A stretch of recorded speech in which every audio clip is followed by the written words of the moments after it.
ओम गुरु ब्रह्मा गुरुर्विष्णु गुरुर्देवो महेश्वरा गुरु साक्षात् परब्रह्म तस्मै श्री गुरुदेव नमः।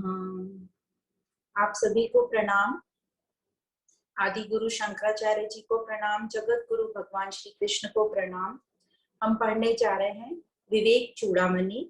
हमने श्लोक नंबर 140 तक पढ़ा था और आदि गुरु शंकराचार्य जी ने इस ग्रंथ की शुरुआत मंगलाचरण से करी, तो हम मंगलाचरण बोलेंगे। सबसे पहले सर्व वेदांत सिद्धांत गोचरम तम गोचरम गोविंदम परमानंदम सद्गुरुं प्रणतोस्मि सद्गुरुं तम प्रणतोस्मि।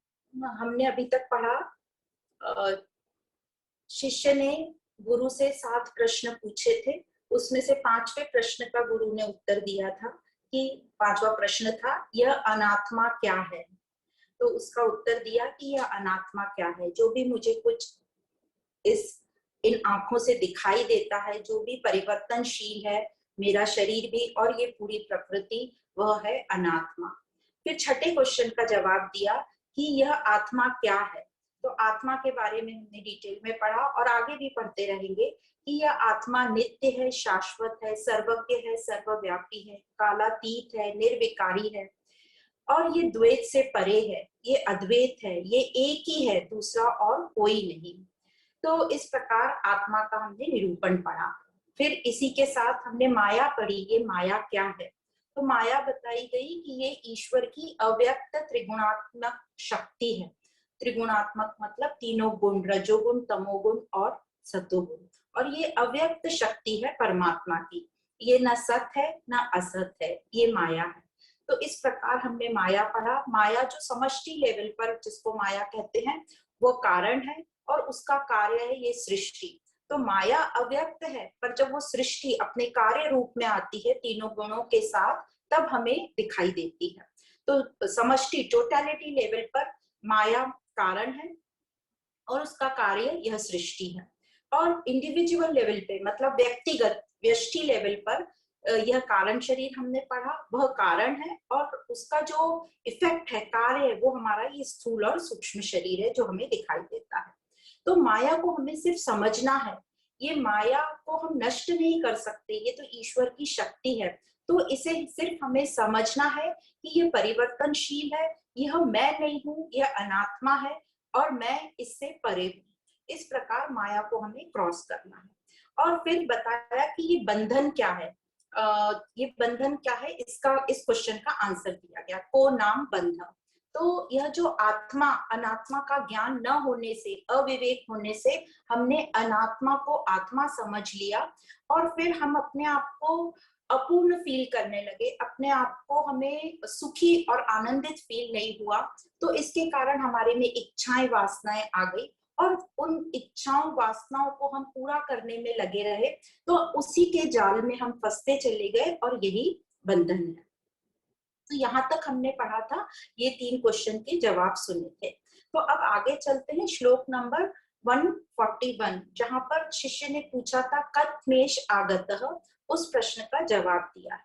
तो यह जो आत्मा है, यह जो चेतनता है, जो हम हैं, जो हमारा निजी स्वरूप है, जो हमेशा रहता है और रहते हुए भी हमें समझ नहीं आता, और यह कैसे, जो आत्मा स्वरूप है मेरा, यह कैसे तमोगुण से ढका जा सकता है, कैसे यह अज्ञान ज्ञान को ढक लेता है, ढक सकता है, कैसे यह सर्वज्ञ, विशाल, नित्य, दिव्य स्वरूप को, विराट स्वरूप को, आत्मा को यह अज्ञान ढक लेता है। तो शंकराचार्य जी ने आगे के श्लोकों में यही बताया है और इसको समझाने के लिए उन्होंने बहुत अच्छे प्रकृति के एग्जाम्पल लिए हैं। जैसे सूर्य ग्रहण का एग्जाम्पल लिया है, आंधी तूफान का एग्जाम्पल लिया है, और वो हम आगे पढ़ते जाएंगे।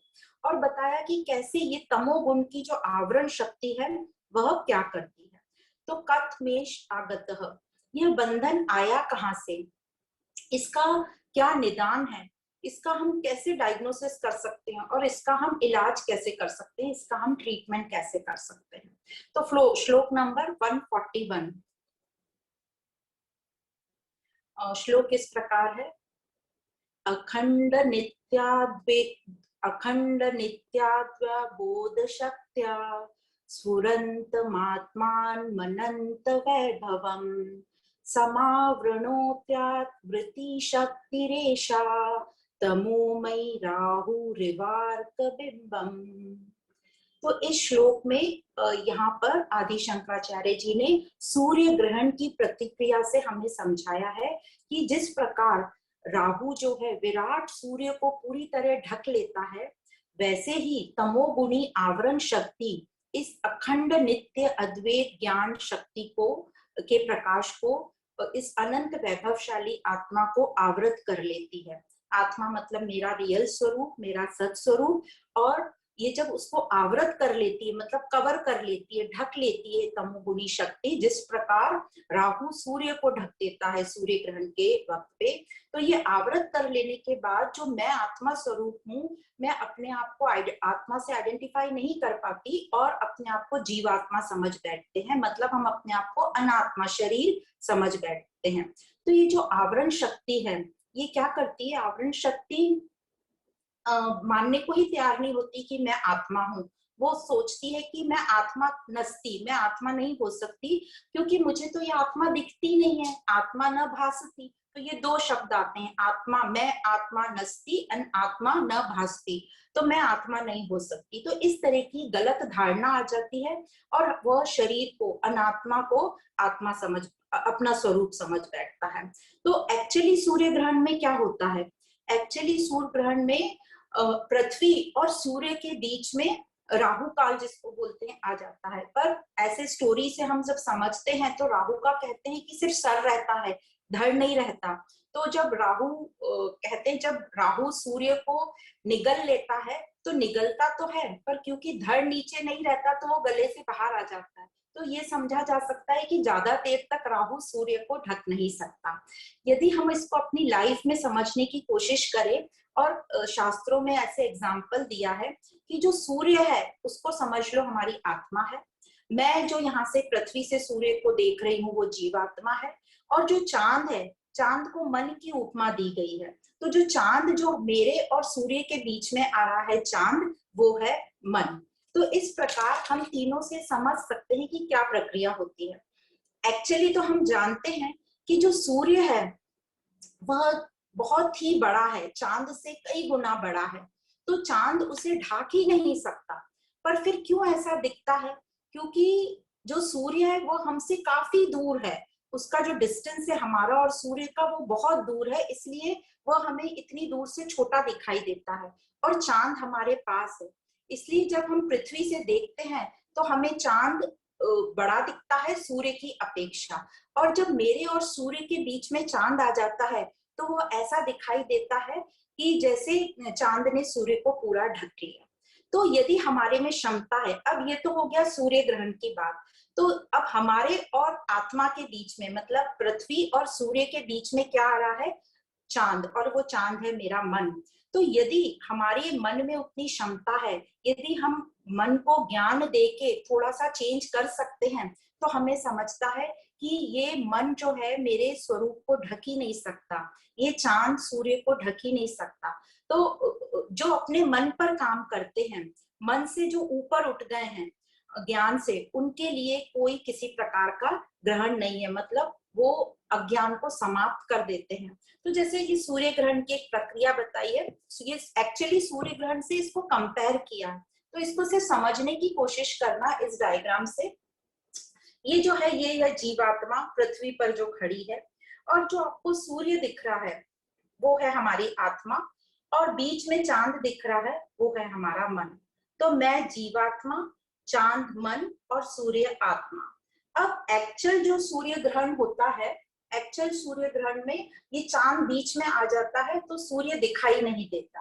पर हम यदि यह हमारा जो मन है अज्ञानवश मेरे स्वरूप को इसने ढक दिया है, किस अज्ञानवश मतलब आवरण शक्ति से, तमोगुण से मेरे स्वरूप को ढक दिया है। तो ज्ञान द्वारा अपने मन को जब हम अनुशासित करेंगे शम दम विवेक द्वारा, और यदि ये मन शुद्ध हो गया तो ये जो ग्रहण है ये समाप्त हो जाएगा। जैसे हम इधर देख रहे हैं दूसरे साइड में कि हमने अपने ज्ञान से अपने मन को मनोलय किया, तो हम उस सूर्य के प्रकाश को, मतलब आत्मा और मेरे बीच में कोई रुकावट नहीं रहेगी और कोई किसी प्रकार का ग्रहण नहीं रहेगा। तो हम सब ने इस सूर्य ग्रहण को तो बहुत इस पे काम कर लिया। जब भी ग्रहण आते हैं तो हम अपनी घरों की साफ सफाई करते हैं, दान धर्म करते हैं कि हमें दोष नहीं लगे, तो वो तो हमने कर लिया। पर अब हमें इस अपने मन के ग्रहण पर, जो जो मन हमारा दूषित है, जिसने हमें कवर कर रखा है, जिसने हमारे ज्ञान स्वरूप को ढक के रखा है, उस पर हमें काम करना है शम दम और विवेक के साथ, ताकि ये हमारा मन निर्मल हो जाए, दिव्य स्वरूप हो जाए और हमारे ऊपर इस ग्रहण का कोई असर नहीं हो। तो अब हमें जो काम करना है प्रैक्टिकल लाइफ में अपने मन पर करना है। मेरे अपने मन पर जो ग्रहण लगा हुआ है, राहु काल लगा हुआ है, उस पर काम करना है। अब आगे बताया जाता है कि जब यह आत्मा अज्ञान द्वारा ढकी हुई होती है तब क्या होता है, मतलब रजोगुण तमोगुण क्या करता है। तो यह आगे के श्लोक में बताया है कि ये रजोगुण क्या करता है, विक्षेप शक्ति जो होती है वो क्या करती है। तो श्लोक नंबर 142।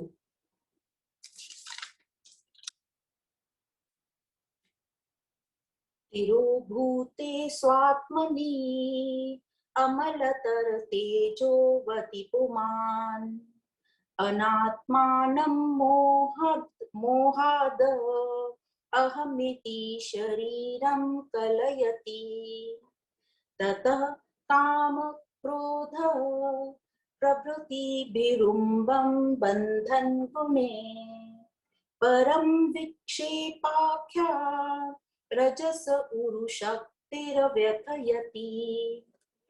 तो ये बता रहे हैं कि जब अज्ञान द्वारा, मतलब तमोगुण द्वारा यह आत्मा जब पूरी ढकी हुई होती है, तो मनुष्य अपने शरीर को, मतलब अनात्मा को, जो मैं नहीं हूं, उसे मैं मान लेता हूं, क्योंकि अभी उसमें आत्मा अनात्मा का विवेक नहीं है। तो यह विवेक ना होने के कारण, और जब वो शरीर को अपना मान लेता है, तो उसमें एक विक्षेप आता है, विक्षेप शक्ति काम करती है। ये विक्षेप क्या आता है? विक्षेप आता है कि मैं पूर्ण नहीं हूं, मैं सुखी नहीं हूं। नेचुरली जब हम अपने रियल स्वरूप में नहीं रहेंगे तो हमें कुछ ना कुछ विक्षेपित करेगा कि मैं पूर्ण नहीं हूं, मैं सुखी नहीं हूं। और जब मैं पूर्ण नहीं हूं, मैं सुखी नहीं हूं का विचार आता है, तो हमारे मन में और कई अलग विचार आने लगते हैं। जैसे 6 विकार उसको घेर लेते हैं, और वो 6 विचार हैं काम, क्रोध, लोभ, मोह, मद और मात्सर्य। क्यों होते हैं ये? अपने आप को पूर्ण फील कराने के लिए, अपने आप को सुखी फील कराने के लिए। तो ये 6 विकार आ जाते हैं। और इस प्रकार इन सब ये जो जितने भी विकार हैं, इन सब के कारण हमारे में एक अभिमान आ जाता है, ईगो आ जाता है। और यह सब विक्षेप शक्ति रजोगुण के कारण जो मन में आ गई है, उसके कारण हो रहा है। और फिर हम एक संसारिक लाइफ जो अभी हम देख रहे हैं, बार बार दुखी हो रहे हैं, परेशान हो रहे हैं, इस कारण इस तरीके से हम चलते रहते हैं। और यह जो विक्षेप शक्ति है रजोगुण द्वारा जो आई है, तमोगुण और रजोगुण के कारण जो आई है, उसका विस्तार होता चला जाता है, और यह मनुष्य बार बार दुखी और कष्ट महसूस करता रहता है, और ये साइकिल चलता रहता है। तो क्या हुआ? बाय मिस्टेक, मतलब अज्ञान के कारण, तमोगुण के कारण मैंने अपने आप को अनात्मा समझा, और जैसे ही अनात्मा समझा तो हमारे में विक्षेपता आई कि मैं पूर्ण नहीं हूं, मैं खुश नहीं हूं। जब मेरे में विक्षेपता आई तो हमने बाहरी जगत से अपने आप को खुश करने की कोशिश करी। कैसे? अपनी खुशी हमने अपने रिश्तेदारों में ढूंढी, अपने रिश्तों में ढूंढी, अपने व्यवसाय में ढूंढी, अपने प्रोफेशन में ढूंढी, पैसे में ढूंढी, सुख ऐश्वर्य जो भी कुछ है उसमें हम अपनी खुशी ढूंढने लगे। और उस खुशी को हम ढूंढने के चक्कर में हमने उसके साथ साथ इच्छा, वासनाएं, जो ये 6 विकार हैं, काम, क्रोध, लोभ, मोह, मद, मात्सर्य, ये आ गए। अब ये सब विकार जब साथ में आ गए तो हमारी मानसिकता जो थी, वो हमारी मानसिकता बदल गई, हमारे मानसिक तनाव शुरू हो गए, परेशानियां शुरू हो गई, और साइकोलॉजिकल प्रॉब्लम शुरू हो गए। तो यही जो दुख हमें हो रहा है, यही हमारे बंधन का कारण है। तो यह कैसे दुख दूर होगा? क्योंकि ये अज्ञान से आया है, तो ज्ञान से ही यह दूर हो सकता है, इसके अलावा इसका और कोई रास्ता नहीं है। तो ये जो शरीर हमें दिया है, इसका क्या यूज है? तो जो शरीर मिला है, शरीर मन बुद्धि, इसका यूज है कि हमें इसको पूरी तरह जो भी संसार के व्यवहार है उसके लिए यूज करना है, आनंद प्रकट करने के लिए यूज करना है, उसको बोझा बनकर हमें नहीं जीना है। तो आगे के श्लोक में यही बताया है, ये बंधन में जब हम जीते हैं तो क्या होता है। तो बंधन में जब हम जी रहे हैं, जैसे कि अभी हम जी रहे हैं, तो हमारी लाइफ कैसी होती है वो बताया जा रहा है। तो अगला श्लोक है श्लोक नंबर 143।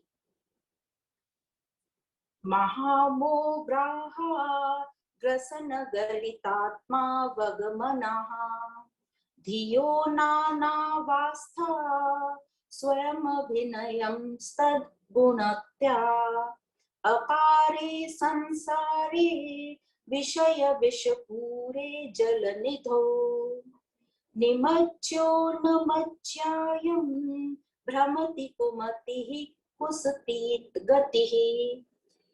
तो यहाँ ये बता रहे महामोह रहा, मतलब जिसका ज्ञान अज्ञान तमोगुण से ढका हुआ है, जिसका ज्ञान इस तमोगुण से अज्ञान से ढका हुआ है। और यहाँ पे इस अज्ञान को कहा है महामोह ग्राहा, मतलब मगरमच्छ जिसको कहा जाता है। तो ये अज्ञान रूपी मगरमच्छ ने जिसका ज्ञान निगल लिया हो, वह अज्ञान में जीता है, वह अपनी पसंद नापसंद उस हिसाब से जीता है, उसका मन बुद्धि अज्ञान के कारण पूरा दूषित हो चुका है, तो वो अपने दूषित मन बुद्धि के डायरेक्शन में जीता है और वैसे ही रहता है।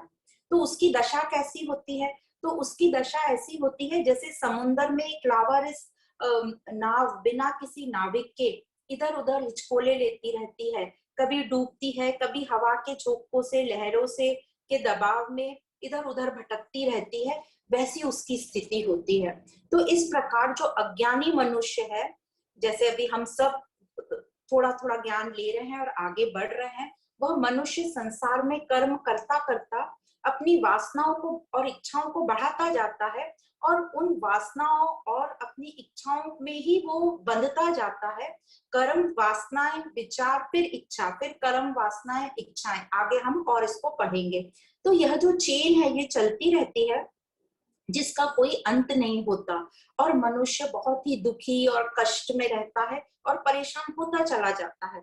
हाँ, बीच बीच में वह कभी कभी खुश होता है, किसके लिए? अपनी संपत्ति को देख के, अपने कर्मों का, अपनी अवधि की अभिमान से उसे बीच बीच में खुशी होती रहती है, पर वह जो खुशी होती है बहुत ही थोड़े वक्त के लिए होती है, और फिर से वो अपने दुख में आ जाता है।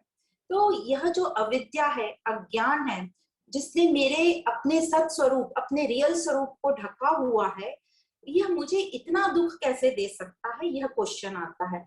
तो यह जो अज्ञान और जो अविद्या है, जो ढककर हमें दुखी कर रहा है, और ये कैसे हमें इतना दुखी कर सकता है, इसको आगे के श्लोक में बताया है। श्लोक नंबर 144।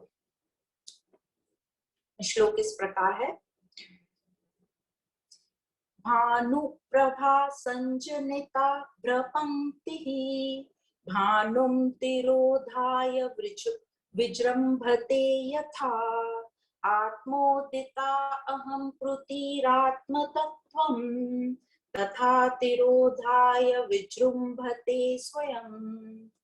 तो फिर से एग्जाम्पल दिया है, जिस प्रकार सूर्य के तेज से उत्पन्न हुए बादल सूर्य को ही ढककर और खुद स्वयं प्रकाशित होने लगते हैं, वैसे ही आत्मा से उदित होने वाला यह अहंकार आत्मा को ही ढककर स्वयं को प्रकाशित करने लगता है। जैसे कई बार हम अपने डेली लाइफ के एग्जाम्पल में भी देखते हैं कि हमने किसी को कोई स्कीम बताई हो, और वो हमारी स्कीम को लेकर और खुद ही सबको बता रहा है कि यह मैंने किया है। वैसे ही यह आत्मा से ही उत्पन्न अहंकार, और ये अहंकार आत्मा को ही कवर करके रखा है, उसी को ढक कर रखा है और अपने आप को प्रकाशित कर रहा है। तो जब यह हमारा स्थूल और सूक्ष्म शरीर आत्मा से प्रकाशित होता है, तब यह अहंकार का जन्म होता है, और यह अहंकार, जो अहंकार में सोच आने लगती है कि मैं ही सत हूँ, मैं ही सब कुछ हूँ, मेरे अलावा और कुछ नहीं है, मेरे अलावा और है ही क्या। तो इस मानसिकता से वो चलता रहता है, और फिर दुखी और परेशान और कष्ट में जीता रहता है। और ये दुख, परेशानी, कष्ट इस अहंकार के कारण ही जन्म लेते हैं। तो आगे के श्लोक में इसे और डिटेल में एक्सप्लेन किया है, पर प्रैक्टिकल लाइफ में यदि हम देखें कि ये जो बादल हैं जिस तरह सूर्य को ढक लेते हैं, तो हमारी लाइफ में क्या होता है, कैसे हम अपने निज स्वरूप को ढक लेते हैं। तो यदि प्रैक्टिकल लाइफ का एग्जांपल लें, तो जो हमारी उपाधियां हैं, हमारे अवधे, जो हमें अवधे डेजिग्नेशन मिली होती हैं, वो हमारे व्यक्तित्व को कवर कर लेती हैं, और हम भूल जाते हैं कि रियल में हम एक व्यक्ति हैं। ये तो डेजिग्नेशन हमें, ये जो उपाधियां मिली हैं, हमें कुछ टाइम के लिए मिली हैं, और इनसे हमें अटैच नहीं होना, इससे हमें लिप्त नहीं होना है। पर हम क्या करते हैं, उन उपाधियों को ही, उन किरदारों को ही हम मैं समझ बैठते हैं कि यही मेरा स्वरूप है। तो हमको अपना रोल प्ले करना है, अपनी कर्तव्य जहां भी हमारी रिस्पॉन्सिबिलिटीज हैं वो पूरा करना है। पर क्या होता है, हम भूल जाते हैं, हम रोल में ही इतने आसक्त हो जाते हैं। तो हम क्या भूल जाते हैं, हम ये भूल जाते हैं कि ये जो सबको ठीक करना है ये मेरा काम नहीं है, सबको सलाह देना ये मेरा काम नहीं है, सबकी गलतियों पे टीका टिप्पणी करना, सबकी गलतियां निकालना यह मेरा काम नहीं है, शिकायत करना यह मेरा काम नहीं है, कंपैरिजन करना यह मेरा काम नहीं है, शक करना यह मेरा काम नहीं है। फिर हम कैसे रहेंगे? तो अपने मन पर हमें काम करना है, और इन सब का इलाज यही है कि ज्ञान द्वारा अपने मन को हमें सुमन बनाना है, स्वीकार भाव में रहना है, जितना हो सके उतना ही बोलना है, बाकी हमें चुप रहना है। इंद्रियां देखेंगी, सुनेंगी, स्पर्श सब होगा, सारे सेंसेस काम करेंगे, पर मन को ज्यादा हमें संभाल के रखना है कि हमें हर चीज पे टीका टिप्पणी नहीं करनी है, कमेंट्स नहीं करना है, और अपने लक्ष्य पर काम करना है। हमारे पास लक्ष्य नहीं होता, इसलिए हम इन सब चीजों में उलझते रहते हैं। तो हमें पहले अपना लक्ष्य तय करना है कि इस जीवन में मेरा लक्ष्य क्या है। तो अभी जैसे हम ये ज्ञान पढ़ रहे हैं, तो हमारा लक्ष्य है कि हमें अपनी उन्नति करनी है, अपने मन को सुमन बनाना है।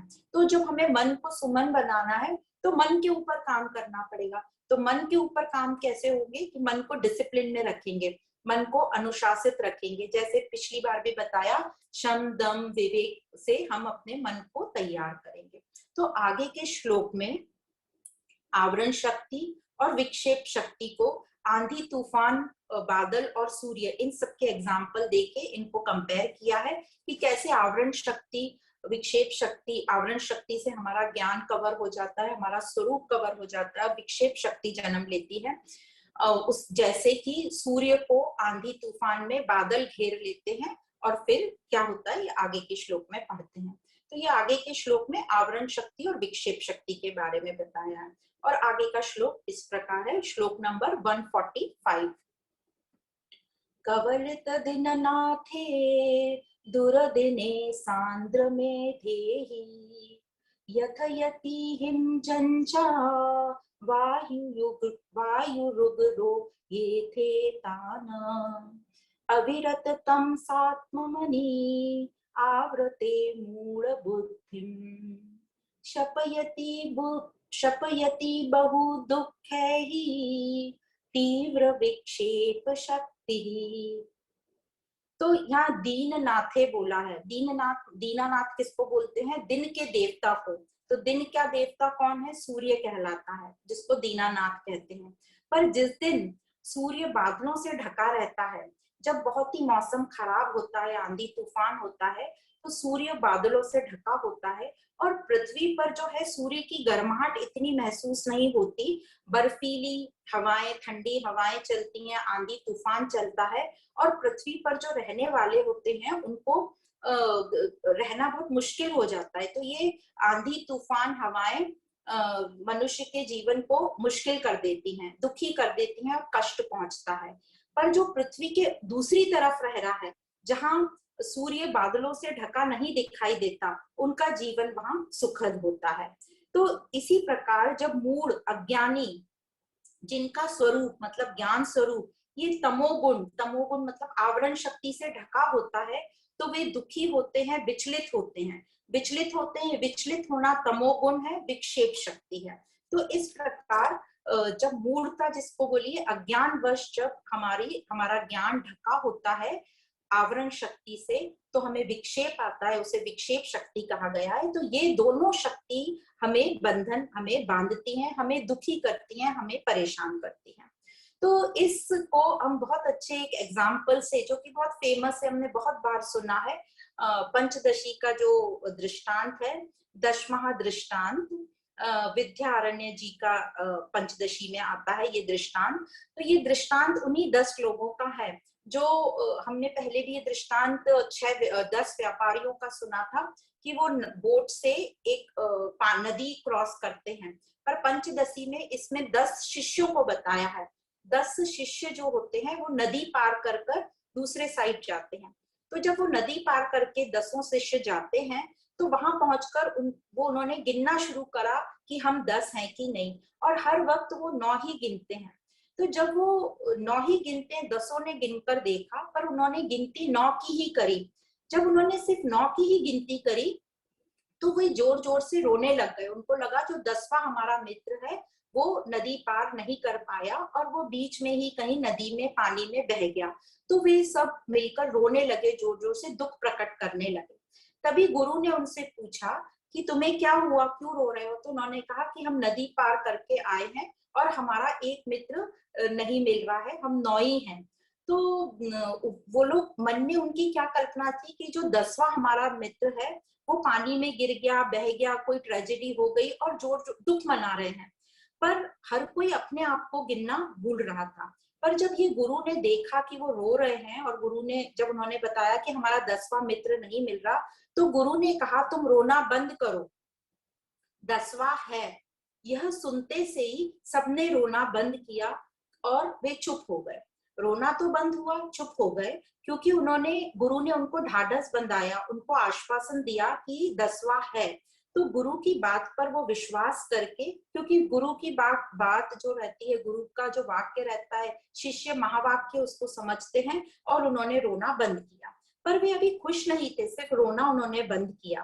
तो इसको कहते हैं परोक्ष ज्ञान। मतलब दूसरे से सुनकर उन्होंने अपने आप में ये थोड़ा उनको आश्वासन आया कि 10वां है, पर अभी उन्होंने खुद ने नहीं देखा था, इसलिए इसको कहते हैं परोक्ष ज्ञान। तो वे चुप हो गए।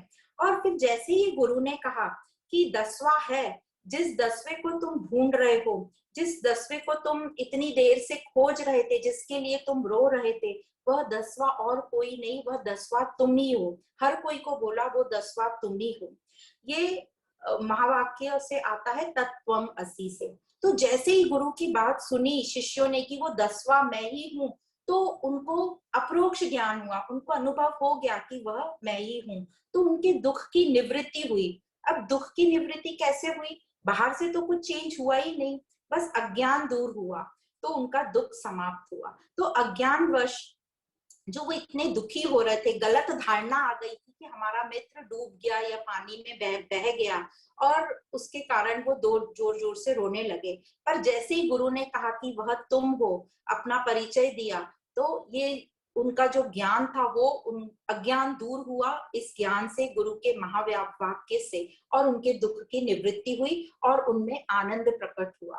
तो ये जो पंचदशी में बताया है, ये अज्ञानता की 7 स्टेजेस बताई हैं। तो जो पहली 2 स्टेज है वो अज्ञानता की हैं, अज्ञानता की अज्ञानता। तो पहले अज्ञानता की अज्ञानता का मतलब हमें अज्ञान है, हमें यही नहीं पता। ये वाली स्टेज पहली 2 स्टेजेस हैं, पर अभी हमने वो 2 स्टेजेस तो क्रॉस कर ली हैं। फिर तीसरा आती है स्टेज विक्षेपता की। विक्षेपता की, वो अज्ञानता के कारण मेरे में गलत धारणा आ गई, और वो विक्षेप शक्ति काम करने लगी, हम गलत गलत सोचने लगे। जैसे वो 10 शिष्य सोच रहे थे कि हमारा एक मित्र पानी में बह गया, तो विक्षेप शक्ति के कारण वे दुखी होने लगे। पर जैसे ही गुरु ने उनको ढांढस बांधा कि 10वां है, तो परोक्ष ज्ञान हुआ, पर खुद का अनुभव नहीं हुआ। और जैसे ही गुरु ने बोला कि 10वें तुम हो, तो उन्हें अप्रोक्ष अनुभव हुआ, मतलब एक्सपीरियंस हो गया कि वह मैं हूँ, और इससे उनके दुख की निवृत्ति हुई। तो पहला 2 हुए अज्ञान, तीसरा हुआ विक्षेप, चौथा हुआ परोक्ष ज्ञान, पांचवा हुआ अपरोक्ष ज्ञान, छठा हुआ दुख की निवृत्ति और सातवां हुआ तृप्ति, आनंद की प्राप्ति, आनंद की अनुभूति। तो ये जो दृष्टांत है पंचदशी का है, ये बहुत ही सिंपल दृष्टांत पर बहुत ही विचार करने योग्य है। इस पर ही हमें विचार करना है, क्योंकि हमारी डेली लाइफ में यही होता है। ज्ञान न होने के कारण हमें गलत गलत धारणाएं हो जाती हैं, हमें सही बात पता नहीं होती और हम नेगेटिव थिंकिंग बहुत करने लगते हैं कि कुछ ट्रेजेडी तो नहीं हो गई, कुछ गलत तो नहीं हो गया, और हम दुखी होने लगते हैं, अपने आप को कष्ट देने लगते हैं। तो यहाँ पे फिर आगे के श्लोक में जो बताते हैं, ये जो आवरण और विक्षेप शक्ति है कैसे हमें बांधती है। तो श्लोक नंबर 145 और 146 में आवरण और विक्षेप शक्ति हमें कैसे बांधती है ये बताया जाता है। तो श्लोक नंबर 146,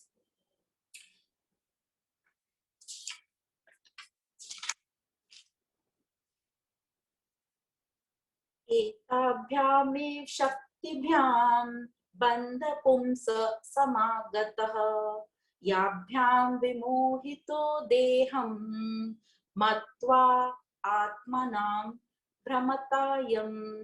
तो इस प्रकार यह जो श्लोक है 146 नंबर का, यह ये बता रहा है कि ये जो दो शक्तियां हैं, कौन सी दो शक्तियां, आवरण शक्ति और विक्षेप शक्ति, ये आई कैसे, अज्ञान से, तमोगुण से आवरण शक्ति आई और रजोगुण से विक्षेप शक्ति आई। पर नॉर्मली हम एक ही शक्ति की बात करते हैं और बात करते हैं अज्ञानता के कारण हुआ, पर अज्ञानता के कारण तो आवरण हुआ और उसके बाद रजोगुण ने टेक ओवर कर लिया और विक्षेप शक्ति आई। अब यही दोनों शक्तियां मनुष्य के आज इस बंधन का कारण है और इन्हीं दोनों ने मनुष्य को जकड़ा हुआ है और अपने को सीमित पाने लगा है, अपने आप को लिमिटेड महसूस करने लगा है। तो नॉर्मली अक्सर हम सभी अपने आप को शरीर मानते हैं, शरीर समझते हैं, क्योंकि ये आवरण शक्ति से हम अभी कवर्ड हैं। और हम फिर क्या करते हैं, आवरण शक्ति से जो हम कवर्ड हैं, तो हम कभी दिल से काम करते हैं, कभी दिमाग से काम करते हैं।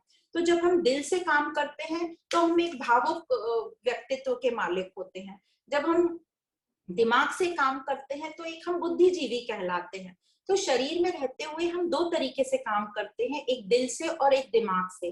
दिल की प्रधानता से हम इमोशनल पर्सन बन जाते हैं, भावुक बन जाते हैं, भावनात्मक व्यक्तित्व हो जाता है हमारा। और दिमाग की प्रधानता से, मतलब बुद्धि, इंटेलेक्ट की प्रधानता से हम एक बुद्धिजीवी कहलाते हैं। अब कोई भी हो, बुद्धिजीवी हो या इमोशनल हो, भावनात्मक हो, हर व्यक्ति कंफ्यूज्ड है, हर व्यक्ति उलझन में है, दुविधा में है। और इस दुविधा के चलते वे अपनी शारीरिक, भौतिक, मानसिक और बौद्धिक जरूरतों को पूरा करता रहता है, अपने आप को संतुष्ट करता रहता है। और इस पूरी प्रक्रिया के दौरान जन्म से मृत्यु तक वो उलझनों में लगा रहता है, दुखी रहता है और भटकता रहता है। अब ये इस प्रकार वो अपने अनेक जीवन व्यतीत कर देता है। अब ये जो दो शक्तियां हैं, आवरण शक्ति और विक्षेप शक्ति, ये दोनों शक्तियां जीवात्मा को विमोहित करती हैं, भ्रमित करती हैं, कंफ्यूज करती हैं। और वे, मतलब मनुष्य, हम जीवात्मा अपने आप को देह मान लेते हैं। और ये देह मानना ही गलत धारणा है। देह, जैसे ही हम अपने आप को देह मानते हैं, हम असीमित से सीमित हो जाते हैं, हम आनंद स्वरूप से दुखी हो जाते हैं। और यही हमारे बंधन का कारण है, इसी को बंधन कहा गया है। और यह जीवात्मा इस संसार में फिर भटकता रहता है। और जैसे बोला, जैसे ही अपन गलत धारणा में आते हैं, विक्षेपता में आते हैं, तो हम वो पूर्ण अपूर्ण फील करते हैं और फिर इच्छाएं, वासनाएं, वो सब शुरू हो जाती हैं। पर यह कब तक चलेगा और ये कब थमेगा? तो ये जो दो क्वेश्चन है, ये कब तक चलेगा, ये संसार चक्र कब तक चलेगा और कब थमेगा? तो इसका जो आंसर है ये है कि इसकी कोई डेट, टाइम, समय नहीं है, कोई मुहूर्त नहीं है, इसके कोई मुहूर्त की घोषणा हो भी नहीं सकती, क्योंकि ये संसार चक्र है। बाहरी संसार को तो हम खत्म नहीं कर सकते, पर हम अपने अपने संसार को ज्ञान द्वारा अवश्य नष्ट कर सकते हैं, और वही होता है अपना अपना कल्याण। तो जब जिसको ज्ञान हो जाएगा, उसके लिए वो संसार समाप्त हो जाएगा। तो इसका आंसर यही दिया गया है कि हमें अपना अपना संसार को समेटना है। अब ये जो आवरण शक्ति है, यह अज्ञान है, और विक्षेप शक्ति है, ये गलत धारणा है। जिस प्रकार हम, वो फिर से एक फेमस एग्जाम्पल के साथ बताया जाता है, रस्सी और सांप। तो अंधेरे में रस्सी नहीं दिखी, चलो कोई बात नहीं, वो अज्ञान था, हमें अंधकार के कारण रस्सी नहीं दिखी। पर रस्सी नहीं दिखने के कारण फील हो गया है पैरों को कि कुछ रस्सी जैसा है, पर रस्सी नहीं दिखी, तो विक्षेप शक्ति आ गई, विक्षेपता आई। और प्रॉब्लम अब आई जब हमने रस्सी को सर्प समझ लिया, गलत धारणा हो गई और हम भयभीत हो गए। तो ये जो विक्षेपता आई, इससे हम भयभीत हो गए। तो दोनों शक्तियों का जो रिजल्ट होता है, दोनों शक्तियों का जो परिणाम होता है, मतलब आवरण शक्ति तमोगुण के कारण और विक्षेप शक्ति रजोगुण के कारण, इन दोनों के कारण जो परिणाम हुआ, जो रिजल्ट आया, उसी को बंधन कहते हैं। तो जैसे एग्जाम्पल देते हैं कि ज्यादा तकलीफ हमें विक्षेपता देती है, पर वो आई आवरण शक्ति के बाद ही, अज्ञानता के कारण ही। तो विक्षेपता हमारी गलत धारणा है, हमारी नेगेटिव थिंकिंग है, जो हम सब में बहुत ज्यादा होती है। हम जो भी कभी कोई हमसे बहुत अच्छी तरह बात करे, तो वो भी हमें नेगेटिव थिंकिंग में हम ले लेते हैं कि उसको जरूर हमसे कुछ काम होगा, इसलिए वो इतने अच्छे से बात कर रहा है। तो हमारी नेगेटिव थिंकिंग को हमें रोकना है। तो एग्जाम्पल यहाँ देखते हैं कि कैसे नेगेटिव थिंकिंग हमको ज्यादा परेशान करती है। जैसे गहरी नींद में जब हम रहते हैं, तो सिर्फ अज्ञान रहता है, आवरण रहता है, विक्षेप शक्ति वहां काम नहीं करती गहरी नींद में, इसलिए हमें नींद के बाद इतना फ्रेश लगता है। गलत धारणा नहीं होती कि मैं शरीर हूँ, मैं बॉस हूँ, या ये मैं इस अवधि पर हूँ, इस कोई उपाधि, इस तरह का कोई भी विक्षेप नहीं रहता, गलत विचार नहीं रहते, इसलिए गहरी नींद के बाद हमें बहुत फ्रेश फील होता है। तो आगे के श्लोक में ये बंधन से कैसे कर्म होते हैं और कैसे ये संसार रूपी वृक्ष उत्पन्न होता है, उसके बारे में बताया है। तो श्लोक नंबर है 147। तो यह श्लोक 147 इस प्रकार है। बीजं संसृति भूमि जस्य तु तमः देहात्मधीर अंकुरम रागः पल्लव बंबू कर्म तु वपुः वपुः स्कंधोत्सव शाखिका अघ्राणी इंद्रिय संहतिश्च विष्यः पुष्पाणि दुःखं फलम् नाना कर्म समुद्भवं बहुविधं भोक्तात्र जीवः खगः। तो यहाँ ये बता रहे हैं कि ये बीज क्या है, अज्ञान जो है ये बीज है इस वृक्ष का। तो यह अज्ञान बीज है, और इस संसार वृक्ष का जो है, इस संसार रूपी वृक्ष का यह अज्ञान बीज है। और ये बीज जो है तमोगुण का है। तमोगुण मतलब अविद्या, वासनाएं, हमारा कारण शरीर, यह सब ये अज्ञान बीज रूपी है इस संसार रूपी वृक्ष का। तो यदि इस बीज को ही हम खत्म कर दे, तो ये संसार आगे अंकुरित नहीं होगा। तो बीज को हम कैसे खत्म कर सकते हैं? बीज को ज्ञान से हम खत्म कर सकते हैं। यदि बीज को ही ज्ञान मिल गया, जैसे बोलते हैं ना, बीज को कच्चे चनों को यदि हम भून लें तो फिर वो अंकुरित नहीं होते। तो यहाँ उसी को रिलेट कर रहे हैं। बीज के रूप में यदि हमें ज्ञान मिल गया, हम वहीं उसको कट कर दें, तो आगे ये अंकुरित नहीं होगा। पर जब ऐसा नहीं होता, हम बीज को ज्ञान नहीं देते, तो आगे क्या होता है? तो आगे यह जो बुद्धि है, यह देह में जो बुद्धि है, यह कहती है कि मैं शरीर हूं, और यह अंकुर एक पैदा हो जाता है। तो ये पहला साइन होता है अविद्या का, देह अभिमान। तो पहला हुआ बीज, अज्ञान तमोगुण के कारण। दूसरा हुआ बुद्धि, जो देह में बुद्धि है वो बोलती है मैं शरीर हूं, तो ये इसका पहला अंकुर हुआ। और दूसरा आसक्ति और इच्छाएं, यह इसकी अंकुर की दो पहली कोमल पत्तियां होती हैं। अब जब तक हमें ज्ञान नहीं होता, तब तक हम शरीर को ही मैं समझते हैं, और उसी को हम नित्य बनाना चाहते हैं, उसी को हम अमर बनाना चाहते हैं। तो हम अपनी पूरी इच्छाएं, जो हमें चाहिए, जैसा चाहिए, उस इच्छाओं के हिसाब से काम करते हैं। और ये इच्छाओं के भी दो रूप होते हैं, क्या मुझे पसंद है और जो मुझे पसंद नहीं है। और इस पसंद और नापसंद में यह जो अंकुर की दो पत्तियां थी, ये बढ़ती चली जाती हैं। अब इस वृक्ष को यहीं पर भी रोका जा सकता है। कैसे रोका जा सकता है? यदि इस दो छोटी पत्तियों को हम जल नहीं दें, मतलब किसी भी पौधे को जब अंकुरित होता है और उसको हम पानी नहीं डालें, तो वो आगे नहीं पनपेगा। तो जल का काम यहाँ कौन कर रहा है? तो कर्म जो है, हमारे कर्म वो जल का काम करते हैं। कर्म तो हम रोक नहीं सकते, एक बार इस संसार में आ गए, पर हम कम से कम निष्काम कर्म तो कर सकते हैं। तो निष्काम कर्म अभी यदि हम करते हैं तो ये काफी हद तक ये जो हमारी कोपले हैं इच्छाओं की और वासनाओं की, ये खत्म हो जाती हैं। तो इस प्रकार हम निष्काम कर्म का साथ ले सकते हैं और अपने इस संसार वृक्ष जो बढ़ता चला जा रहा है, वासनाएं और इच्छाएं, उसको हम रोक सकते हैं और अपने दुख को काफी हद तक कम कर सकते हैं। अब जो शरीर है, इस वृक्ष का तना है, जो मेन ट्रंक है, ये शरीर है। तो जितनी ज्यादा हम इच्छाएं करते जाएंगे तो उतने ज्यादा कर्म होते जाएंगे और उतना ज्यादा ये तना जो है वृक्ष का स्ट्रॉन्ग, मजबूत होता जाएगा। और फिर ये तने से शाखाएं निकलेंगी, और जो शाखाएं हैं वो ये 5 प्राण, इनकी शाखाएं हैं। तो जो 5 प्राण हमने समझे हुए, प्राण, अपान, समान, व्यान और उड़ान उड़ान, यह 5 हमारे शरीर के सभी जो कार्य हैं, जो हमारे फिजियोलॉजिकल फंक्शंस है, उनको मेंटेन करते हैं, जैसे digestive system, circulatory system, respiratory system, excretory system और हमारे विचारों की क्षमता, नर्वस सिस्टम। तो इस प्रकार ये 5 प्राण प्राण उसकी शाखाएं बन जाते हैं। और इंद्रियां जो हैं, तो ये शाखाओं की जो और एंड की और छोटी छोटी शाखाएं हैं, वो इंद्रियां हैं।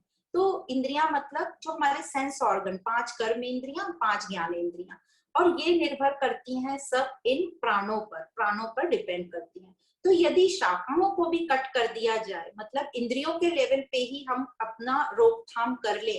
कैसे? इंद्रियों के लेवल पर शम दम के साथ। इंद्रियों को मन कंट्रोल करता है और मन को हम शम से कंट्रोल कर सकते हैं और इंद्रियों को दम से। तो ये हमने डिटेल में पढ़ा था, शम दम जो है षट संपत्ति, उसके द्वारा यदि हम इंद्रियों पे भी कंट्रोल करें तो भी ये वृक्ष बढ़ने से बच सकता है। फिर आगे शब्द, स्पर्श, रूप, गंध, रस, ये सब जो विषय हैं, ये इनके पुष्प हैं, फल हैं, सॉरी फूल हैं, पुष्प हैं।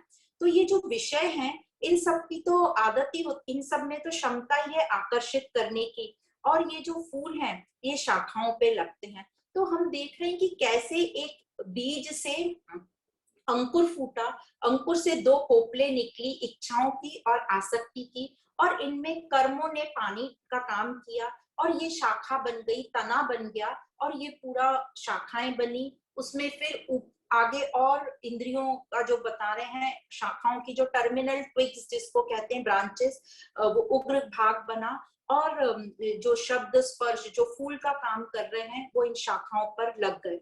अब जैसे ही हमारे ये विभिन्न हम कर्म करते जाते हैं, तो जितने हम कर्म करते हैं उन सबका रिजल्ट भी आएगा। तो कर्मों का रिजल्ट हम जानते हैं क्या होता है, कर्मों का रिजल्ट होता है फल।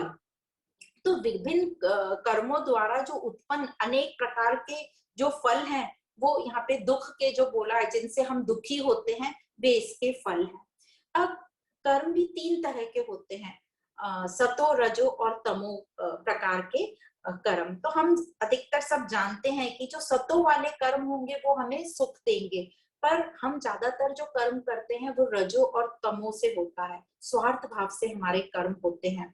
तो जो स्वार्थ भाव से करते हैं तो सिर्फ हमें थोड़े वक्त के लिए खुशी मिलती है, इसलिए हमें दुख ज्यादा होता है। और अब ये जो हर कर्म के फल आ रहे हैं, फल आता है तो उसका बीज भी होता है।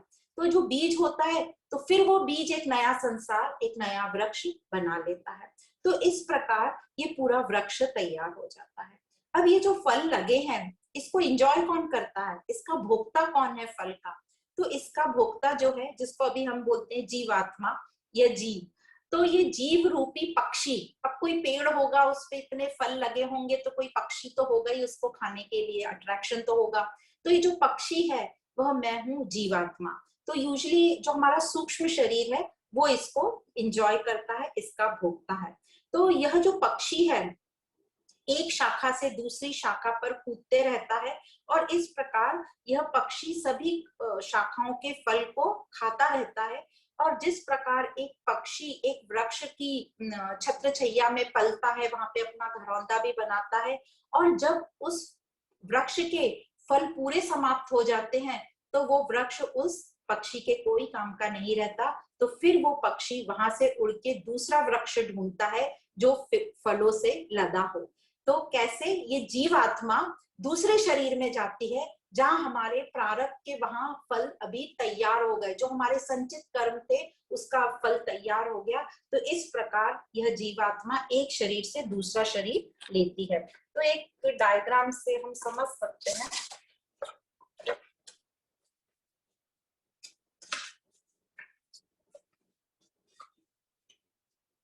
तो ये एक वृक्ष आप सबको दिखाई दे रहा है।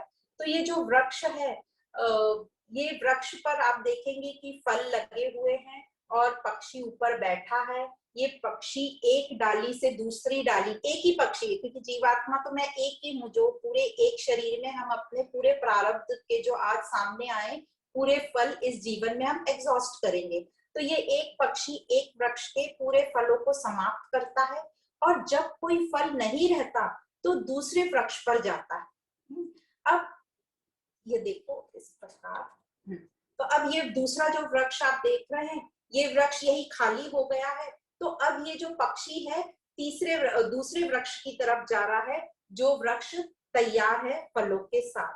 तो यह जो जीव है, पक्षी है, ये हमारा सूक्ष्म शरीर है, और ये सूक्ष्म शरीर जो है पूरे हमारे कर्म फल को एंजॉय करता है, भोगता है। मेनली अहंकार, ईगो ये सब एंजॉय करता है।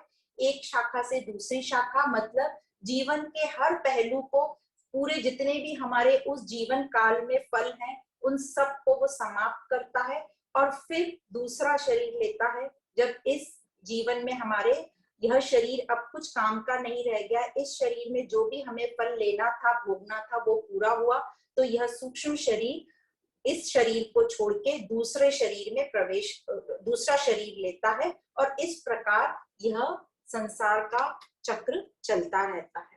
तो यह यहाँ पे शंकराचार्य जी ने बहुत खूबसूरती से ये जीवन वृक्ष को बताया, और ये पक्षी को बताया। ये पक्षी कौन है? ये पक्षी मैं हूँ, मेरा अहंकार है जो ये सब इंजॉय कर रहा है, अपने फलों को भोगता जो है, भोग रहा है। तो अज्ञान बीज हुआ, जिससे अंकुर फूटे इच्छा और आसक्ति के, फिर उनमें कर्मों ने जल का काम किया, कर्मों ने जल दिया, तो वृक्ष जो है उसकी शाखाएं हुई, फल फूल आ गए। अब जिसने पानी दिया है तो वह फल खाने तो आएगा ही, तो पानी हमने दिया है कर्मों के द्वारा, तो अब हम ही उसके भोक्ता हुए। तो इस प्रकार हम देखते हैं कि ये जीवन का वृक्ष चलता, संसार रूपी वृक्ष चलता रहता है। अब प्रॉब्लम कब आती है? हमारे प्रैक्टिकल लाइफ में हम उपाधियों को रियल मान लेते हैं, और अपनी इच्छाएं अपनी उपाधियां द्वारा पूरी करने लगते हैं, और उसमें ही कर्म करने लगते हैं, और हमें लगता है कि जो हम रोल निभा रहे हैं वही रियल है और हमारे हिसाब से ही काम हो, पर वो होता नहीं है, तो हम दुखी होते रहते हैं। मतलब यदि हम माँ का रोल कर रहे हैं तो हम सब चीज चाहते हैं बच्चों को कि वो हमारे हिसाब से करें। हम ये भूल जाते हैं कि ये माँ का हमारा रोल है, पर असली में तो हम एक व्यक्ति हैं। हमारा ये सिर्फ रोल है बच्चों की, सिर्फ हमें एक एज तक, और उन्हें कितना बोलना है उतना हमें पता होना चाहिए, पर ये हम भूल जाते हैं, इसलिए हम दुखी होते रहते हैं। अब अभी तो हमने उपाधियां समझी, और ये समझा कि उपाधियों को रियल मत मानो, उस उपाधियों के पीछे जो व्यक्ति है, जो किरदार है, उसको रियल मानो। पर अब इससे हमें और आगे बढ़ना है। अब हम व्यक्ति को भी रियल नहीं मानेंगे, उस किरदार को भी रियल नहीं मानेंगे, पर अब हम रियल अपने स्वरूप, परमात्मा स्वरूप, उस आत्मा को रियल मानेंगे। और अब हम समझेंगे कि ये जो देह हमें मिला है सिर्फ यूज करने के लिए मिला है, अपने कर्तव्य कर्म करने के लिए। तो ये हमें देह अभिमान को छोड़ना है, मतलब गलत धारणाओं को हमें समाप्त करना है। मैं आत्मा हूं को जानना है, मतलब अज्ञान से जो आवरण हुआ है उसको मुझे हटाना है। पर क्या यह देह अभिमान को छोड़ेंगे तो क्या हम खुश हो पाएंगे? इसका कुछ प्रूफ है क्या हमारे पास? तो इसका फिर से वही एक उदाहरण है कि गहरी नींद में हम जब होते हैं तो कभी भी दुखी नहीं होते, क्योंकि देह अभिमान नहीं होता, हमारी गलत धारणा नहीं होती कि हम शरीर हैं, हम ये, हमारी डेजिग्नेशंस नहीं होती। तो इसी प्रकार ज्ञान से हम अपना देह अभिमान छुड़ाएंगे, और ये दोनों छूटेंगे ज्ञान से। हमारा अज्ञान और विक्षेप शक्ति, तभी हमारी उन्नति होगी। अब आगे के श्लोक में गुरु बताते हैं कि कैसे ये अज्ञान ही बंधन का मूल कारण है और ये अज्ञान कैसे अनादि है और ये कहाँ से आया कैसे है। तो श्लोक नंबर 148, अज्ञान मूलो यमनात्म बंधो नैसर्गिको नादिरंत इरितः जन्माप्यव्याधि जरादि दुःख प्रवापातम जनयत्यमुष्य। यह अज्ञान मूल है जिससे ये शरीर आदि मतलब शरीर और जो भी प्रकृति में हम परिवर्तनशील चीजें देखते हैं, अनात्मा को मैं मान लिया, इसी को बंधन कहा गया है, जो अनादि और अनंत कहा गया है। यही जीव के लिए जन्म, मृत्यु, रोग, बुढ़ापा आदि दुखों का प्रवाह उत्पन्न कर देता है। तो ये जो अज्ञान है ये कहाँ से आया? तो कहते हैं ये अज्ञान है, ये कहीं और से नहीं आया, ये स्वयं ही जनित है। तो जिस प्रकार एक गुफा में अंधकार होता है, तो ये गुफा का स्वभाव है अंधकार। यह अंधकार गुफा ने के कारण ही गुफा के निर्माण से ही हुआ है। यदि गुफा नहीं है तो अंधकार भी नहीं है। तो उसी प्रकार यदि मैं नहीं, ये शरीर नहीं है तो अज्ञान भी नहीं है। उसी प्रकार यदि मैं अपने स्वरूप को नहीं जानता तो मुझ में ही अंधकार होगा। तो इस अविद्या का आगे कहा गया है कि ये इसका कोई आदि नहीं है, इसका कोई अंत नहीं है। तो इसका अंत और आदि बताया ही नहीं जा सकता। जिस प्रकार कोई पूछे कि समंदर में लहर कब से है और कब तक रहेंगी, तो इसका आंसर है जब से समंदर है जब से ही लहरें हैं, और कब तक रहेंगी? जब तक समंदर रहेगा। उसी प्रकार संसार में अज्ञान है, कब से है? जब से संसार है, और कब तक रहेगा? जब तक संसार रहेगा। तो टोटलिटी लेवल पे तो हम बात नहीं कर सकते, पर इंडिविजुअल लेवल पे हमें अपना अपना संसार को समेटना है, तभी ये संसार हमारा खत्म होगा। और ये जो अविद्या अनादि है, अनंत है, इसी को ये एक्सप्लेन कर रहे हैं। अनादि और अनंत, इसका टाइम नहीं बताया जा सकता। ये जब से हम हैं, जब से संसार है, तब से ये अविद्या है। तो हमें अपने अपने लेवल पे काम करना है, अपना अपना कल्याण करना है, तब ये संसार समाप्त होगा। तो कैसे समाप्त करेंगे हम अपना संसार? अपने दुखों के कारण को हमें समाप्त करना है। अब ये दुख का कारण क्या है? हमारे दुख का कारण है अनात्मा। अनात्मा, आत्मा की ना समझ। तो अनात्मा को मैं समझ लिया। तो यदि इन सब से हमें छूटना है, इन सब दुखों से हमें छूटना है, तो इस नासमझ का अंत करना होगा। और इसी नासमझ को बंधन कहा गया है। इस बंधन को हम कैसे काट सकते हैं, या ये कैसे काटा जा सकता है? तो ये ही आगे के श्लोक में बताया है कि इस बंधन को हम कैसे काट सकते हैं। तो श्लोक नंबर 149, इसका टॉपिक है विवेक द्वारा अज्ञान का नष्ट। तो श्लोक नंबर 149 से 155 तक यही विवेक है। आज हम ये एक श्लोक ले लेते हैं। नास्तेर्न शस्त्रेर्निलेन वह्निना छेतुं न शक्यो न च कर्म कोटिभिः विवेक विज्ञान महासिना विना धातु प्रसादेन सितेन मंजुना। तो यहाँ ये बोल रहे हैं, अब हमको याद आएगा कि हमने 15वें अध्याय, 15वें अध्याय में, पुरुषोत्तम अध्याय भगवद गीता में इसी प्रकार का श्लोक पढ़ा था। तो ये जो इस अज्ञान बंधन को यहाँ कह रहे हैं गुरु कि ये अज्ञान बंधन को न तो शस्त्र काट सकते हैं, न अस्त्र काट सकते, न तो अस्त्र न शस्त्र से, न अग्नि से, न वायु से, न ही करोड़ों कर्मों के द्वारा यह अज्ञान नष्ट हो सकता है। तो यहाँ हमें फिर से बहुत अच्छे से समझना है। हम लोग समझते हैं कि अनेक कर्म विधि से हमारे अज्ञान को हम नष्ट कर सकते हैं, तो ये नहीं है। यहाँ गुरु ने बहुत क्लियरली बोला है। तो ये तो हमें एक बात समझ में आती है कि अज्ञान जो है हमारा अस्त्र शस्त्र से कट नहीं सकता, दूसरा अग्नि वायु से नहीं कट सकता, पर हमें तीसरा एक बहुत लगता है कि हम ये कर्म कर लें, ये पूजा पाठ कर लें तो हमारे कर्म अज्ञान नष्ट हो जाएगा, पर इन तीनों को मना किया है कि इन तीनों से हमारा अज्ञान नष्ट नहीं हो सकता। फिर कैसे होगा ये अज्ञान नष्ट? तो यह होगा विवेक विज्ञान रूपी महाखड्ग तलवार के बिना और किसी से नहीं काटा जा सकता। तो यह अज्ञान जो है विवेक विज्ञान रूपी तलवार के बिना और किसी से नहीं काटा जा सकता। तो विवेक मतलब ज्ञान से हमें अपने विवेक को ही तीव्र करना है, जिससे मैं इस अज्ञानता को काट सकूं। तो बंधन अज्ञान के कारण है, तो उसे ज्ञान द्वारा ही काटा जा सकता है। इसलिए एक ही रास्ता है, शुद्ध आत्मज्ञान, जिसको हम विवेक ज्ञान बोलते हैं। अन्य कोई भी क्रियाएं, अन्य सभी क्रियाएं सभी निष्फल हो गई हैं, निष्फल हो जाएंगी।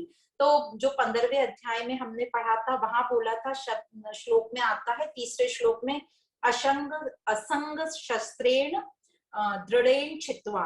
असंगता बोला, असंगता मतलब डिटैचमेंट, अनासक्ति। और वो अनासक्ति कैसे होगी? कहा था विवेक वैराग की तलवार से। तो यहाँ पर भी वही बोल रहे हैं कि ये विवेक रूपी तलवार से हम इस अज्ञानता का नाश कर सकते हैं, इसको काट सकते हैं। अब ये विवेक आएगा कैसे हमारे पास, यह किस प्रकार से हमको प्राप्त होगा? तो यह आगे के श्लोक में, आगे जब हम नेक्स्ट सेशन लेंगे उसमें बताया जाएगा कि यह ज्ञान हमें कैसे प्राप्त होगा। तो आज हमने श्लोक नंबर 141 से 149 तक पढ़ा है, और इस पूरे सेशन में ये बताया गया कि तमोगुण और रजोगुण, तमोगुण अज्ञान, उसकी आवरण शक्ति, और रजोगुण, रजोगुण की विक्षेप शक्ति, इन दोनों ने मिलकर गलत धारणा और हमारे जीवन में जो दुख और परेशानी हो रही है वो इन्हीं के कारण से हुई है, तमोगुण और रजोगुण। अब आवरण जो हो रहा है, आवरण किसका हो रहा है, मतलब क्या चीज कवर हो रही है? हमारा रियल स्वरूप इस तमोगुण से कवर हो गया है, इस आवरण शक्ति से हमारा सत स्वरूप जो है ढक गया है। जैसे बताया, सूर्य ग्रहण में राहु सूर्य को ढांक देता है, तो जैसे ही हमारा जो सत स्वरूप ढक जाता है तो हमारे में विक्षेपता आ जाती है। हम अपने आप में समझने लगते हैं कि हम पूर्ण नहीं हैं, हम सुखी नहीं हैं। और इस पूर्ण और सुखी होने के लिए हम अपनी इच्छाएं वासनाएं जो हमारे अंदर आ जाती हैं, और हम उनको पूरी करने के लिए उसी चक्कर में आ जाते हैं, और ऐसे हमारा संसार रूपी वृक्ष बन जाता है और हम उलझे रहते हैं और हम दुखी परेशान कष्ट में रहते हैं, और यही हमारे दुख का कारण है। तो क्या हुआ? दुख का कारण हुआ अविद्या, जिसके कारण जो आवरण है, अविद्या, जिसके कारण आवरण विक्षेप शक्ति हुई। तो ये अविद्या, ये अज्ञान ने दो शक्तियां दी, आवरण शक्ति और विक्षेप शक्ति। और विक्षेप शक्ति मतलब गलत धारणा, और ये जो गलत धारणा है ये हमारा डायग्नोसिस हो गया कि हमारी गलत धारणा है जो आवरण शक्ति और विक्षेप शक्ति के कारण। तो हमें काम जो अज्ञानता के कारण है, तो हमें काम अपनी अज्ञानता पे करना है। तो इसलिए हम इस संसार में सुखी नहीं है, क्योंकि ये रियल सुख नहीं है जो हमें थोड़े वक्त के लिए मिलता है। वो सिर्फ हम अपनी उपाधियों के कारण, अपने धन संपत्ति के कारण, या कुछ हम अच्छे कर्म कर लेते हैं, अभिमान में आ जाते हैं, तो हम सुखी, अपने आप को आनंदित महसूस करते हैं। तो हमारा डायग्नोसिस हो गया कि ये अविद्या है, अज्ञान है, तमोगुण और रजोगुण के कारण है। तो सिर्फ इसको हमें समझना है, और इसका ट्रीटमेंट है ज्ञान से, विद्या से। जो हमारे वेदांतिक महावाक्य हैं, उपनिषदों के महावाक्य हैं, उसके द्वारा ही इस अज्ञान को हम समाप्त कर सकते हैं, जो कि हम आगे के श्लोकों में नेक्स्ट सेशन में पढ़ेंगे। तो यहाँ हम आज समाप्त करते हैं। आप सभी को बहुत बहुत धन्यवाद। ओम पूर्णमद पूर्णमिदं पूर्णात् पूर्णमुदच्यते पूर्णस्य पूर्णमदाय पूर्णमेवावशिष्यते। ओम शांति शांति शांति।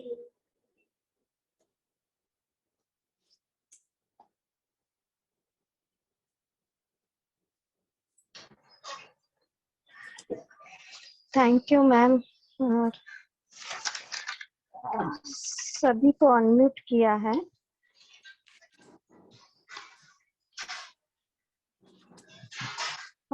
मैम आपने जो वृक्ष का बताया एक एग्जाम्पल, तो एक बार थोड़ा सा एक्चुअली। तो ये बताते हैं, ये जो संसार रूपी वृक्ष है, इसका जो बीज है ये अज्ञानता का है। जो बीज है अज्ञानता का है, और अज्ञानता को हम उस बीज रूप में भी खत्म कर सकते हैं।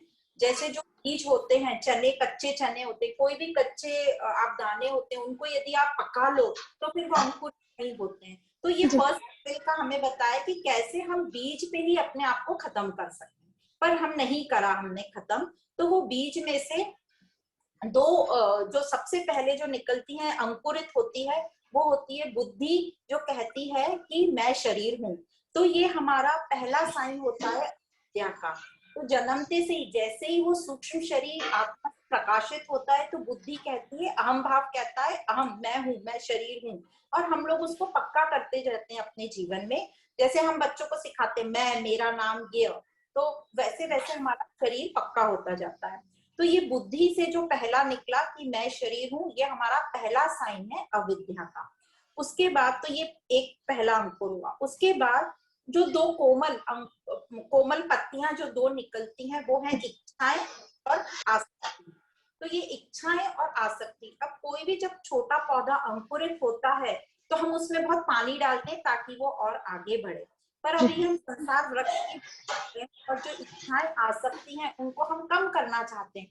पर हम यहाँ तो बोल रहे हैं ना, यदि आप जल इसमें नहीं डालोगे तो ये यहीं पे समाप्त हो जाएगा। पर हम जल डालना बंद नहीं करते, और ये जल का काम कौन कर रहा है? ये जल का काम कर रहे हैं हमारे कर्म। कर्म क्या? मैंने किया, डूअर, है ना, जो हम स्वार्थ भाव में कर रहे हैं। यदि यही कर्म हम कर्मयोगी बन के करेंगे निस्वार्थ भाव से और परमार्थ भाव से, तो हमारा वृक्ष आगे नहीं बढ़ता। पर क्योंकि हम कर्म तो करना बंद नहीं कर सकते, तो हमें यही गुरु बता रहे हैं कि आप निष्काम भाव से कर्म करो, तो आपका जो जल जो आप दे रहे हो वो स्वच्छ निर्मल होगा और आगे संसार वृक्ष नहीं बढ़ेगा। पर ऐसा नहीं होता, हम ज्यादा तमोगुण और रजोगुण में काम करते हैं। हम हर चीज में स्वार्थ देखते हैं, इसमें मेरी क्या भलाई है, मुझे क्या मिलेगा, है ना। तो इस प्रकार वो कर्म हम जल देते जाते हैं तो वो वृक्ष बढ़ता जाता है। जितना हम उसमें जल देंगे और उसको पोषण करेंगे, उतना वो वृक्ष और स्ट्रॉन्ग होता जाता है।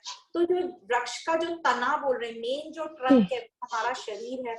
तो सिर्फ कंपेयर किया है, सिर्फ समझने के लिए। तो ये शरीर हुआ, अब हम कर्म करते जा रहे हैं और ये शरीर हमारा स्ट्रॉन्ग बनता जा रहा है।